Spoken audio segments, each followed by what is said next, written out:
শিক্ষা ব্যবস্থার পাশাপাশি মানুষের চিকিৎসা ব্যবস্থাকে গ্রামের প্রান্তিক মানুষ যাতে চিকিৎসা সুবিধা পায় সেটির জন্য আমরা পরিকল্পনা গ্রহণ করেছি। এখানে যারা মুরব্বী নেতৃবৃন্দ আছেন, সিনিয়র নেতৃবৃন্দ আছেন, অনেকেরই আপনাদের ধারণা আছে, আমাদের বয়সীয় কম বেশি যারা আছেন তারাও দেখেছেন, কম বেশি ধারণা আছে। শহীদ রাষ্ট্রপতি জিয়া রহমানের সময় পল্লী চিকিৎসক নামে একদল চিকিৎসক ছিলেন, যারা গ্রামে গিয়ে গিয়ে গ্রামের মানুষকে বেসিক চিকিৎসা সুবিধাটা যারা দিতেন।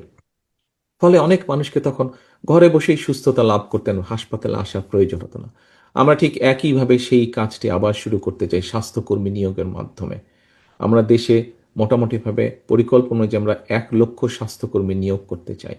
এই স্বাস্থ্যকর্মী নিয়োগ করে একদিকে যেরকম কর্মসংস্থান হবে, আবার একইভাবে আমরা নারীদের কর্মসংস্থানের ব্যবস্থা করতে চাই। 1,00,000-এর মধ্যে অন্তত 80 থেকে 85% আমরা নারী স্বাস্থ্যকর্মী নিয়োগ করতে চাই। প্রিয় সহকর্মীবৃন্দ, শুধু এখানেই আমরা কর্মসংস্থানের ব্যবস্থা করতে চাই না।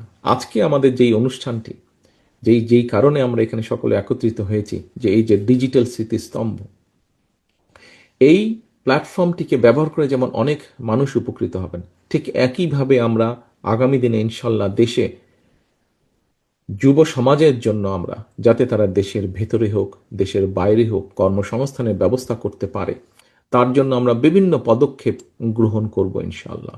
যেমন আমাদের ভোকেশনাল ইনস্টিটিউটগুলো মডার্নাইজ করার মাধ্যমে আমরা এখানে বিভিন্ন রকম আরও নতুন সাবজেক্ট ইন্ট্রোডিউস করব। যেই সাবজেক্টগুলো আমাদের প্রয়োজন নেই সেগুলোকে আমরা বাদ দিয়ে দেব।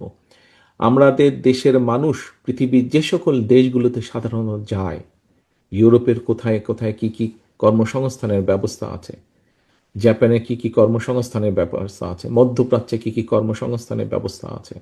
আমরা শুনেছি যে চীনে অনেক জনসংখ্যা, কিন্তু এই মুহূর্তে চীনেও আস্তে